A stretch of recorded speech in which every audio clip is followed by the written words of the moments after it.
Carter was still very small in stature through his sophomore year in high school. He was very concerned he would never grow tall. As a tall father, I promised him he would be as tall as me or taller, all the while fearing he had inherited the short gene from his 4'11" grandmother. Miraculously, by his junior year, he was no longer a round-faced, blonde-haired, 5'3" boy, but had morphed into a 6'4" man with thick, curly brown hair.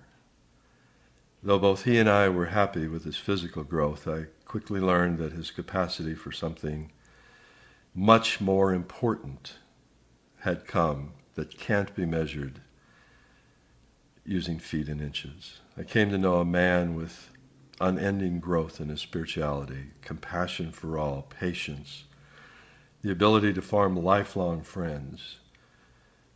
He could earn their trust and trust others. His capacity to love was amazing. He took all of these wonderful traits and shared them with us through his music.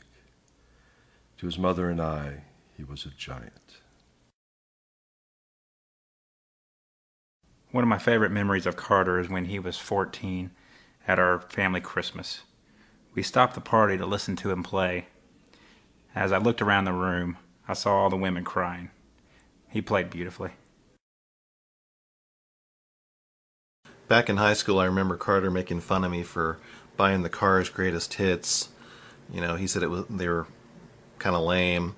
But a few years later, he ran into me and said, "Andrew, you were right. The Cars made some great music." I love that about him. Carter always cracked me up.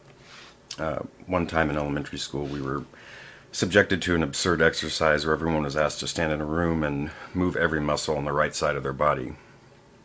Just imagine what Carter looked like doing that. Neither one of us could hold it together, and we were promptly escorted outside until we could find it in ourselves to take things seriously. We stayed out there for a long time. Every couple of years since, I'll randomly move all the muscles on one side of my body because I knew it would make him laugh regardless of his mood. We had 1,000 moments like that, and we would replay them for each other whenever we could. Carter appreciates the importance of little things, and I was compelled to share every part of my life with him, no matter how small. I love him, and he'll always be a part of who I am. I'll never wear a pancake on my head with anyone else.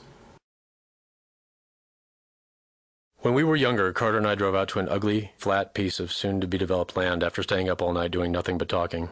We walked out about 10 yards and started jumping up and down in the field. We found something out as the sun was coming up.